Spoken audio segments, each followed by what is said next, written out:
disability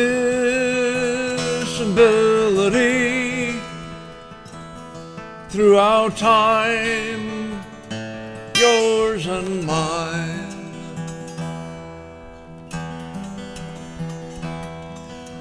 The stories are in the bones, lasting stones.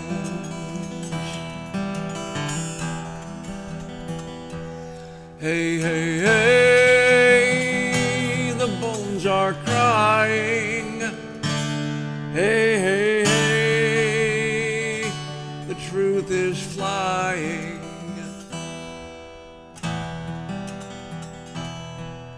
No more,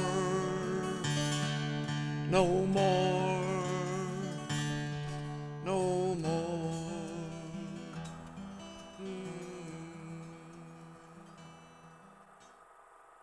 Grass grows in unusual patterns at Schneider Park in West Akron. In certain areas, the earth has settled into a curious grid of ridges and hollows. Some secrets are buried forever in Akron's past, but others lie just beneath the surface. Are you talking about the Graveyard Path? Asked Ralph Witt, 84 of Akron, who grew up on Delia Avenue. That's the Graveyard Path. It cut through from Sunset View across Schneider Park and came out on Crestview there. When Witt was a boy, the park didn't exist. The land was a wild, muddy swamp, and some neighborhood children were afraid to go near it. That's where they buried the people, he said. I used to see some bones every once in a while. They were sticking out of the ground. The 15-acre park off Mole Avenue is one of the last vestiges of a 230-acre farm where the Summit County Infirmary operated for 70 years. Today, the quiet neighborhood has tree-lined streets, upscale homes, and well-kept lawns. In the 19th century, it was a shelter of last resort for the homeless, helpless, and hopeless. Originally known as the County Poorhouse, the infirmary was a grim institution for destitute, elderly, or disabled people who had no place else to live. Its residents, who were called inmates, were required to work on the farm if they were physically able. Mentally ill individuals were locked away in squalid quarters. In 1849, Summit County commissioners paid $3,953 for Joseph McCune's 150-acre farm. The farmhouse and barns were remodeled to accommodate about 50 paupers. Over the decades, the county added buildings while buying more land. In 1865, construction began on a $20,000 infirmary on the farm. Built from bricks made by pauper labor, the two-story edifice stood south of West Exchange Street near the present site of Westminster Presbyterian Church. The Gothic-style infirmary included a front parlor, sitting rooms, bedrooms, dining rooms, kitchens, pantries, closets, and washrooms. Inside the building was an insane department, with grated doors and cells. Laborers built livestock barns, stables, butcher shop, blacksmith shop, greenhouse, ice house, dairy, and laundry. The farm was self-sufficient with grain from the field, fruit from the orchard, and meat from the slaughterhouse. At the opening ceremony in 1866, commissioners praised the building as an ornament and an honor to the county and a mark on the exalted humanity and liberality of her people. 2 years later, Inspector A.G. Byers begged to differ. In an 1868 report to the Ohio Board of State Charities, he described a hellish tour of the facility. There were quite a number of filthy, insane, idiotic, and epileptic inmates, he wrote. A terrible stench permeated the entire building, he noted, and some inmates were kept in, quote, rude board pens. In one, there was an insane man whose hip and knee joints were entirely ankylosed, Byers wrote.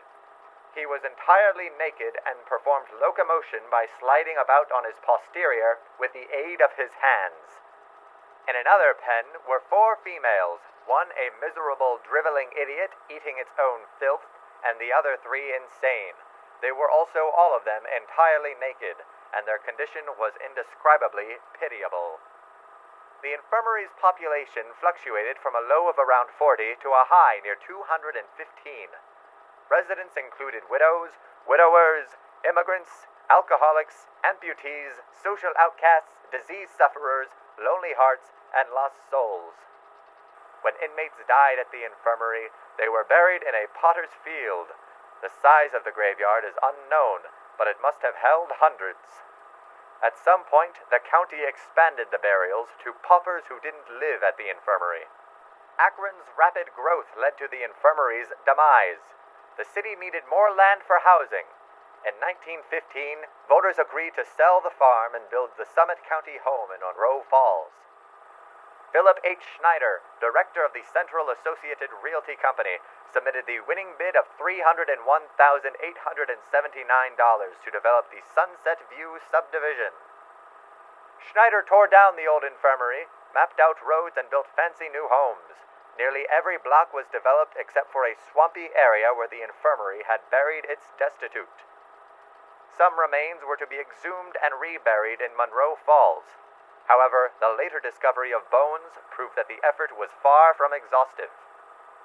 When Schneider died in 1935, he deeded the land to the city, which built a park in his honor.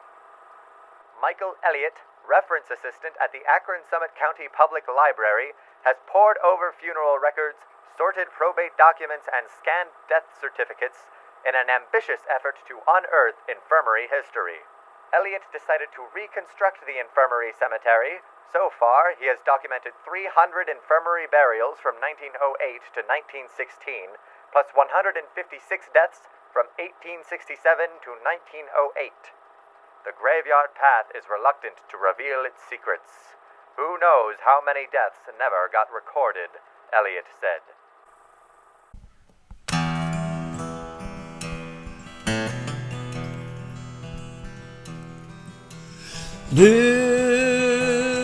Disability throughout time, yours and mine.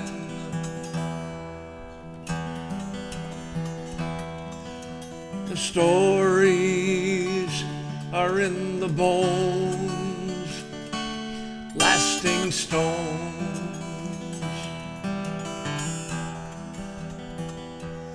Hey, hey, hey, the bones are crying.